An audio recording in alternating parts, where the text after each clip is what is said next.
So, yes, all students, a very good evening to you all, and welcome to Enlightened Educators again. And so ಈ video ಮಾಡ್ತಾ ಇರೋಂಥ ಸಾರಿ main reason ಅಂತ ಹೇಳಿದ್ರೆ, ಇವತ್ತು ನಾನು EPC module 3, 4 and 5 with respect to model question paper discuss ಮಾಡಿದ್ವಿ, along with answers and along with what I can say, ಏನೇನು ಬಿಟ್ಟು ಹೋಗಿದೆ ನಿಮ್ಮ ಮಾಡಲ್ ಕ್ವೆಶನ್ ಪೇಪರಲ್ಲಿ ಅಂತ. ಸೊ ಮಾಡಲ್ ಕ್ವೆಶನ್ ಪೇಪರಲ್ಲಿ ಏನು ಕ್ವೆಶನ್ಸ್ ಕೊಟ್ಟಿದ್ದಾರೆ, ಯಾವ ಟಾಪಿಕಿಂದ ಕೊಟ್ಟಿದ್ದಾರೆ, ಯಾವ ಟಾಪಿಕ್ ಬಿಟ್ಬಿಟ್ಟಿದ್ದಾರೆ, ಸೊ ದೇ ಎಲಿಮಿನೇಟೆಡ್ ಅಂತ. ಸೊ ಈಗ ನನಗೆ ಬಂದಿರೋಂಥದ್ದು 3 question. One is from VR creations. Ma'am ಬರೀ ಮಾಡಲ್ ಪೇಪರ್ ಓದಿದ್ರೆ ಎಷ್ಟು ಸ್ಕೋರ್ ಮಾಡ್ಬೋದು? And the second question is from study with software engineer. Ma'am model question paper refer ಮಾಡಿದರೆ ಅದರಲ್ಲಿರೋ ಅದರಲ್ಲಿಂದನೂ ಕ್ವೆಶನ್ಸ್ ಬರುತ್ತಾ ಮ್ಯಾಮ್? ಆ್ಯಂಡ್ ಅದಿತ್ 40 have commented, so ma'am model paper EPC ಓದಿದ್ರೆ ಪಾಸ್ ಆಗ್ಬೋದಾ? ಸೊ ದೀಸ್ 3 ಕ್ವೆಶನ್ಸ್ಗೆ ಆನ್ಸರ್ ಮಾಡ್ತೀನಿ, ಬಿಕಾಸ್ ಇದು 3 ಜನದ ಕ್ವೆಶನ್ ಅಲ್ಲ, ತುಂಬ ಜನದ ಕ್ವೆಶನ್ ಆಗಿರುತ್ತೆ. ಕಾಮೆಂಟ್ ಮಾಡೋಲ್ಲ ಅಷ್ಟೇ, because each and everybody will have the same thing. Model question paper ಓದಿದ್ರೆ ಸಾಕು, ಅದರಲ್ಲೇ ಬರುತ್ತಾ ಅಂತ. ಸೊ ಈಗ ಮಾಡಲ್ ಕ್ವೆಶನ್ ಪೇಪರು ಜಸ್ಟ್ ನಿಮಗೆ ಒಂದು VTU ಕಡೆಯಿಂದ ಮಾಡಿರುವಂಥ ಒಂದು ಸ್ಯಾಂಪಲ್ ಕ್ವೆಶನ್ ಪೇಪರ್ ಅಷ್ಟೇ. It's kind of sample question paper that's been released by VTU. What is that model question paper? So model question paper ಏನಾಗಿದೆ, ಹಲವಾರು ಕಾನ್ಸೆಪ್ಟ್ಸ್ಗಳು ಒಮಿಟ್ ಆಗಿದೆ. ನಾನು ಅದಕ್ಕೆ model question paper I told you to in brief what is there, what is not there, ಯಾವ ಟಾಪಿಕಿಂದ ಕ್ವೆಶನ್ಸ್ನ ಹಾಕಿ ಕೊಟ್ಟಿದ್ದಾರೆ, ಯಾವ ಟಾಪಿಕಿಂದ ಕ್ವೆಶನ್ಸ್ ಕೊಟ್ಟೇ ಇಲ್ಲ ಅಂತ. So with respect to particular module, ಹೌದಾ? ಸೊ ಈಗ ಏನು ಪ್ರಾಬ್ಲಮ್ಮು ಅಂತ ಹೇಳಿದ್ರೆ, ಸೊ ನೀವು ಬರೀ ಮಾಡಲ್ ಕ್ವೆಶನ್ ಪೇಪರ್ ಓದ್ತೀರಾ ಅಂತ ಹೇಳಿದ್ರೆ you will try to omit many of the things, ಹೌದಾ? ಅವರೇ ಒಮಿಟ್ ಮಾಡಿದ್ದಾರೆ, ಅದನ್ನ ನೀವು ಬಿಟ್ಬಿಡ್ತೀರಾ, ಹೌದಾ? ಅವರೇ ಒಮಿಟ್ ಮಾಡಿದ್ದಾರೆ, ಅದನ್ನ ನೀವು ಬಿಟ್ಬಿಡ್ತೀರಾ. ಅದನ್ನು ನೀವು ಬಿಟ್ಟಾಗ ಏನಾಗುತ್ತೆ, ಅಕಸ್ಮಾತ್ ನಿಮ್ಗೆ ಅದರಿಂದ ಕ್ವಶನ್ಸ್ ಬಂತು ಅಂದರೆ ಏನು ಮಾಡ್ತೀರಾ? You will lose it, right? ಹೌದಾ? ಈಗ ನೀವು ಬರೀ ಮಾಡಲ್ ಕ್ವೆಶನ್ ಪೇಪರ್ ಓದ್ತೀರಾ ಅಂತ ಹೇಳಿದ್ರೆ ನೀವು ಹಲವಾರು ಟಾಪಿಕ್ಸ್ಗಳು ಒಮಿಟ್ ಆಗಿರುತ್ತೆ, ಅದರಿಂದ ಕ್ವೆಶನ್ಸ್ ಬಂತು ಅಂದರೆ ಏನು ಮಾಡ್ತೀರಾ? What will you do? You will obviously lose their marks, right? So ಹಾಗಾಗಿ ನಾನು ಏನು ಹೇಳೋಕೆ ಹೊರಟಿದ್ದೀನಿ ಅಂದರೆ, model question paper is not your final question paper. And model question ಪೇಪರಿಂದ ಕ್ವೆಶನ್ಸು ಕೆಲವೊಂದು ರಿಪೀಟ್ ಆಗ್ಬೋದು, ನಾಟ್ ಆಲ್, ಆಯಿತಾ? ಒಂದು ನೆನಪಿನಲ್ಲಿ ಇಟ್ಕೊಳ್ಳಿ, ಮಾಡಲ್ ಕ್ವೆಶನ್ ಪೇಪರ್ ಓದಿದ್ರೆ ಪಾಸ್ ಆಗ್ಬೋದಾ ಅನ್ನೋ ಕ್ವಶನ್ಗೆ ನಮ್ಮ ಹತ್ರ ಆನ್ಸರ್ ಇಲ್ಲ, ಟು ಬಿ ಫ್ರ್ಯಾಂಕ್. ಬಿಕಾಸ್ ಇವಾಗ ಪಾಸ್ ಅಂದರೆ ನಿಮಗೆ ಎಷ್ಟು ಬರಬೇಕು? ಯು ಹ್ಯಾವ್ ಟು ಗೆಟ್ 36, ಹೌದಾ? 36 ಬಂತು ಅಂದರೆ ಒಂದು ಎಷ್ಟು, 36 ಔಟ್ ಆಫ್ 100 ಅಂದರೆ 18 ಔಟ್ ಆಫ್ 50, ಕರೆಕ್ಟ್ ಅಲ್ವಾ? I just right it again, I am sorry. 36 out of 100 ಅಂದರೆ 18 ಔಟ್ ಆಫ್ 50 ಅಂತ. ಸೊ ಇವಾಗ ನಿಮಗೆ ಈ 36 ನಿಮ್ಮ ಒಂದು ಮಾಡಲ್ ಕ್ವೆಶನ್ ಪೇಪರಿಂದ ಬರುತ್ತಾ ಅಂತ ಕೇಳಿದ್ರೆ ಬರುತ್ತೆ, ಬರ್ಬೋದು, ಬರದೇನೂ ಇರ್ಬೋದು. We can't even predict that. So ಏನಕ್ಕೆ ನಾವು ಪ್ರೆಡಿಕ್ಟ್ ಮಾಡೋಕ್ಕಾಗಲ್ಲ ಅಂತ ಹೇಳಿದ್ರೆ, VTU ಕ್ವೆಶನ್ ಪೇಪರ್ ಸೆಟ್ಟರ್ ನಿಮಗೆ ಹೇಗೆ ಸೆಟ್ ಮಾಡ್ತಾರೆ ಅಂತ ಗೊತ್ತಿಲ್ಲ. ಈಗ ನಿಮಗೆ ಮಾಡಲ್ ಕ್ವೆಶನ್ ಪೇಪರ್ ಬಿಟ್ಟಿರೋದ್ರಿಂದ they might copy few of the questions from model question paper and put it into final exam paper, or they might not do that. It is a chance factor, ನಾನು ಹೇಳ್ತಾ ಇದ್ದೀನಿ. ಯಾಕೆಂದರೆ ಇಲ್ಲಿ ನಾನು ಯಾವುದನ್ನು ನಿಮಗೆ assurance ಕೊಡೋದಕ್ಕಾಗಲ್ಲ. So assurance ಕೊಟ್ಟು ಲಾಸ್ ಆಯಿತು ಅಂದರೆ it is a huge problem. ನಮಗೂ ಪ್ರಾಬ್ಲಮ್ಮು, ಅದು ನಿಮಗೂ ಪ್ರಾಬ್ಲಮ್. ಬಿಕಾಸ್ ನೀವು ಇಷ್ಟು ಜನ ನಂಬಿಕೆ ಇಟ್ಟು ಸಬ್ಸ್ಕ್ರೈಬ್ ಆಗಿದ್ದೀರಾ. ಇವಾಗ ನಾನು ಇನ್ನೊಂದು ಸ್ವಲ್ಪ ದಿನದಲ್ಲೇ 400 ಸಬ್ಸ್ಕ್ರೈಬರ್ಸ್ ಆಗ್ತಿದೆ. ಸೊ 400 ಸಬ್ಸ್ಕ್ರೈಬರ್ಸ್ ಅಂದರೆ subscribers like students for me ಅಲ್ವಾ? 400 ಜನ ಸ್ಟೂಡೆಂಟ್ಸು ಅಂತ ಹೇಳಿದ್ರೆ ಆ 400 ಜನ ಸ್ಟೂಡೆಂಟ್ಸು ನನ್ನ ನಂಬಿ ಸಬ್ಸ್ಕ್ರೈಬ್ ಮಾಡ್ಕೊಂಡಿದ್ದೀರಾ. ಆ್ಯಂಡ್ ನನ್ನ ಸ್ಟೂಡೆಂಟ್ಸ್ ಆಗಿದ್ದೀರಾ ನೀವು ಆಲ್ರೆಡಿ. ಸುಮಾರು ಜನ ಇವ್ರು ಆಲ್ ಮೈ ಸ್ಟೂಡೆಂಟ್ಸ್ ಅಂತ ಕನ್ಸಿಡರ್ ಮಾಡ್ತೀನಿ. I don't consider subscriber, because ನಾವು ಎಜುಕೇಷ್ನಲ್ ಚಾನಲ್ ಮಾಡ್ತಿರೋದು. ಎಜುಕೇಷ್ನಲ್ ಚಾನಲ್ಗೆ ನನ್ನ ಸಬ್ಸ್ಕ್ರೈಬರ್ನ ವರ್ಡ್ ಯೂಸ್ ಮಾಡಲ್ಲ, ಐ ಯೂಸ್ ದ ಸ್ಟೂಡೆಂಟ್ಸ್, ಹೌದಾ? ಇವೆಲ್ಲ ನನ್ನ ಸ್ಟೂಡೆಂಟ್ಸು, ನನ್ನ ಸ್ಟೂಡೆಂಟ್ಸ್ ಆಗಿ ನನ್ನ ಹತ್ರ ಕೇಳ್ತಿದ್ದೀರಾ.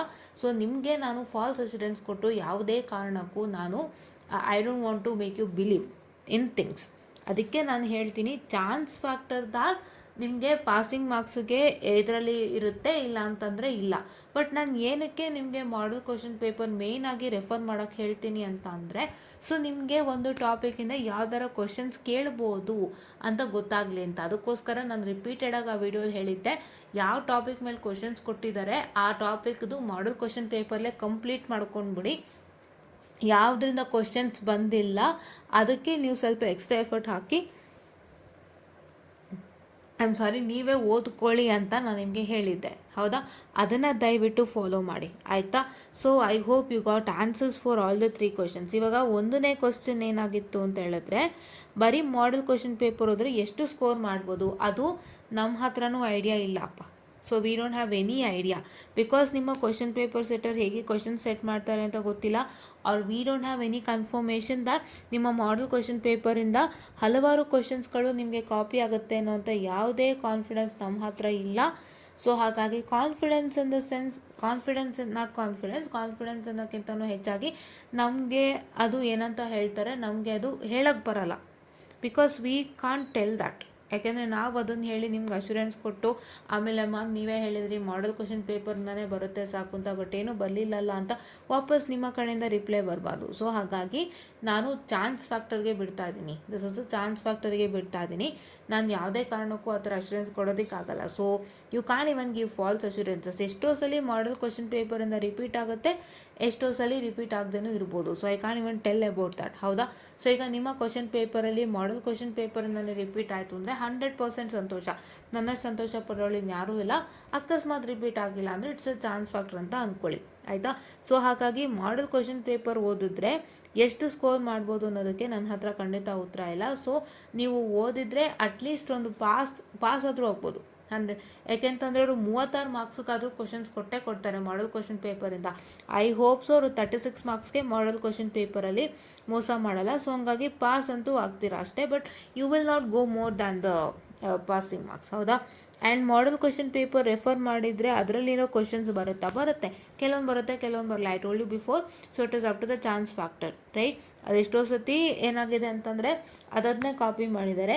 ಎಷ್ಟೋ ಸತಿ ಏನು ಅಂತ ಹೇಳಿದರೆ ಅದು ಬರ್ಬೋದು, ಬರ್ದೇನೂ ಇರ್ಬೋದು. It is up to the mark. ಎಲ್ಲ ಬರುತ್ತೆ ನಾವು ಹೇಳೋಕ್ಕಾಗಲ್ಲ. We can't issue that all the questions from the model question paper will come. ಕೆಲವೊಂದು ಬರುತ್ತೆ, ಕೆಲವೊಂದು ಬರ್ದೇನೂ ಇರ್ಬೋದು, ಕೆಲವೊಂದು ಅವ್ರು ಇಷ್ಟು ಕ್ವಶನ್ಸ್ ಅವ್ರು ಕೊಡ್ತಾರೆ, ಹೌದಾ? And ma'am model paper EPC ಓದಿದ್ರೆ ಪಾಸ್ ಆಗ್ಬೋದಾ? ಸೊ ಪಾಸ್ ಆಗ್ಬೋದು ಅಂದರೆ ಯು ಕ್ಯಾನ್ ಪಾಸ್, ಬಟ್ 36 ಕರೆಕ್ಟಾಗಿ, ಒಂದು 36 ಒಂದು 40 ಕರೆಕ್ಟಾಗಿ ಬರುತ್ತೆ, ಅದಕ್ಕೂ ಮೇಲೆ ಬರಲ್ಲ. ಸೊ ನೀವು ಎಲ್ಲನೂ ಓದ್ಕೊಂಡಿರಿ, ದಯವಿಟ್ಟು ಯಾವುದೇ ಥರ ತೊಂದರೆಗೆ ಸಿಕ್ಕಾಕೋಬೇಡಿ, ತೊಂದರೆಗೆ ಒಳಗಾಗಬೇಡಿ. ಇವರು ಕೊಟ್ಟಿದ್ದಾರೆ, ಆಯಿತಾ?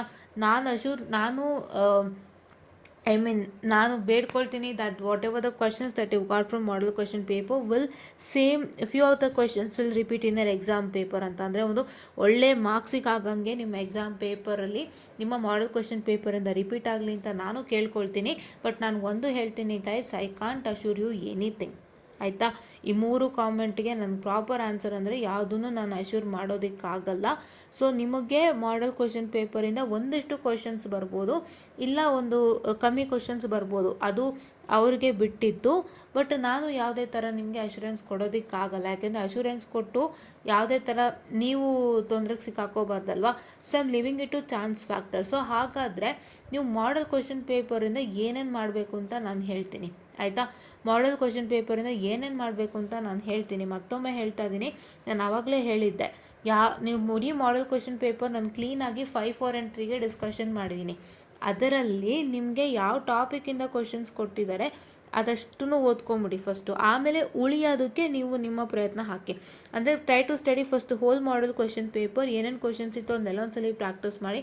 ಅದಾದಮೇಲೆ ಯಾವ್ಯಾವ್ದು ಬಿಟ್ಟು ಹೋಗಿತ್ತು ಅದನ್ನು ನೀವು ಮತ್ತೆ ಪ್ರಾಕ್ಟೀಸ್ ಮಾಡ್ಕೊಳ್ಳಿ. ಬಟ್ ಬಿಟ್ಟು ಹೋಗಿರೋದನ್ನು ದಯವಿಟ್ಟು ಬಿಡಬೇಡಿ, ಅದರಿಂದ ಖಂಡಿತ ಪ್ರಾಬ್ಲಮ್ ಆಗುತ್ತೆ. ಸೊ ಬರೀ ಮಾಡೆಲ್ ಕ್ವಶನ್ ಪೇಪರ್ ಇಷ್ಟೇ ಕೇಳಿದ್ದಾರೆ, ನಾನು ಇಷ್ಟೇ ಓದ್ಬಿಡ್ತೀನಿ, ಅವೆಲ್ಲ ನಂಬಿಕೆನೇ ಇಟ್ಕೊಳ್ಬೇಡಿ. ಲೈಕ್ ಆ ಥರ ಬ್ಲೈಂಡ್ ಬಿಲೀಫನ್ನು ಇಟ್ಕೊಂಡು ಮಾಡೋದಕ್ಕೆ ಹೋಗಬೇಡಿ. ಬಿಕಾಸ್ ತುಂಬ ಕಾನ್ಸೆಪ್ಟ್ ಹೊಟ್ಟೋಗಿದೆ. ನೀವು ನೋಡ್ಬೋದು, ಪವರ್ ಆ್ಯಂಪ್ಲಿಫೈಯರಿಂದನೇ ಏನೂ ಇಲ್ಲ ನಿಮ್ಮ ಮಾಡೆಲ್ ಕ್ವಶನ್ ಪೇಪರ್ಲಿ. ಏನಾಯಿತು ಪವರ್ ಆ್ಯಂಪ್ಲಿಫೈಯರಿಂದ ಕ್ವಶನ್ಸ್ ಇಲ್ಲವೇ ಇಲ್ಲ. ಆಮೇಲೆ ನಿಮಗೆ ಮಾಡೆಲ್ ನಂಬರ್ 4ಅಲ್ಲಿ ಹಲವಾರು ಕಾನ್ಸೆಪ್ಟ್ಸ್ಗಳು ಹೋಗಿದೆ. ಸೊ ವೋಲ್ಟೇಜು VCVS ಆಗಿರ್ಬೋದು ಅಥವಾ VCIS ಆಗಿರ್ಬೋದು, ಅದು ಕೇಳಿಲ್ಲ. ನಿಮ್ಗೆ ಏನು ಕೇಳಿದ್ದಾರೆ, 2 current amplifier, that is ICVS and ICIS ಕೇಳಿದ್ದಾರೆ, ಹೌದಾ? ಸೊ ಆ ಥರ ಸುಮಾರು ಕಾನ್ಸೆಪ್ಟ್ಸ್ಗಳು ಒಮಿಟ್ ಆಗಿದೆ. ಸೊ ಅವೆಲ್ಲನೂ ನೀವು ಮಿಸ್ ಮಾಡೋ ಹಾಗೆ ಇಲ್ಲ. ಮಾಡೆಲ್ ಕ್ವಶನ್ ಪೇಪರ್ ಜೊತೆಗೆ ಅದನ್ನು ಓದ್ಕೊಳ್ಳಿ. But I can't provide N assurance that ಎಷ್ಟು ಮಾರ್ಕ್ಸಿಗೆ ಎಷ್ಟು ಮಾರ್ಕ್ಸ್ ಬರುತ್ತೆ ಅದನ್ನು ಓದಿದ್ರೆ, ಅವೆಲ್ಲ ನಾವು ಹೇಳೋದಕ್ಕಾಗಲ್ಲ. Because I don't want anybody to get in to any problem. if I simply give assurance and if that becomes wrong and if you blame on me then it becomes a big problem. So ಹಾಗಾಗಿ ನಾನು ಅದಕ್ಕೆ ಯಾವುದೇ ರೀತಿ ಆಸ್ಪದ ಕೊಡೋದಿಲ್ಲ. I hope you all got my point ಅಂತ ಹೇಳ್ತಾ, so ಈ ಡೌಟ್ಸ್ಗಳು ಕ್ಲಿಯರ್ ಆಗಿದೆ ಅಂತ ಅಂದ್ಕೊಂಡಿದ್ದೀನಿ. ಸೊ ನೀವು ಮಾಡಲ್ ಕ್ವಶನ್ ಪೇಪರ್ ಹಾಗಂತ ಓದಲೇಬಾರ್ದು ಅಂತಲ್ಲ, ಓದ್ಕೊಳ್ಳಿ ಇಲ್ಲ ಅಂತಲ್ಲ, ಅದರಲ್ಲೂ ಒಂದಿಷ್ಟು ಕ್ವಶನ್ಸ್ ಬರುತ್ತೆ, ಎಲ್ಲನೂ ಹಂಗೆ ಅಚ್ಚಿಳಿಯಲ್ಲ, ಯಾವ ಕಾರಣಕ್ಕೂ ಎಲ್ಲ ಕ್ವಶನ್ಸು ಹಾಗೆ ಹೆಚ್ಚಿಡಿಯಲ್ಲ. ಒಂದು 5-6 ಕ್ವಶನ್ಸ್ಗಳು ನಿಮಗೆ ಬರಬೋದು, ಆ 5-6 ಕ್ವಶನ್ಸ್ನ ನೀವು ಅಟೆಂಪ್ಟ್ ಮಾಡ್ಕೊಳ್ಳಿ. ಮಿಕ್ಕಿದ್ದೆಲ್ಲ ಅವ್ರ ಸ್ವಂತಕ್ಕೆ ಅವ್ರು ಯಾವ ಲೆಕ್ಕ ಬೇಕೋ ಅದನ್ನ ಅವ್ರು ಕೊಟ್ಕೊಳ್ತಾರೆ, ಅದು ಅವ್ರಿಗೆ ಬಿಟ್ಟಿದ್ದು. ಕ್ವಶನ್ ಪೇಪರ್ ಯಾರು ಸೆಟ್ ಮಾಡ್ತಾರೆ ಅವ್ರಿಗೆ ಬಿಟ್ಟಿದ್ದು. So I hope you all understood me ಅಂತ ಹೇಳ್ತಾ, so I will just wind up this session all and thank you.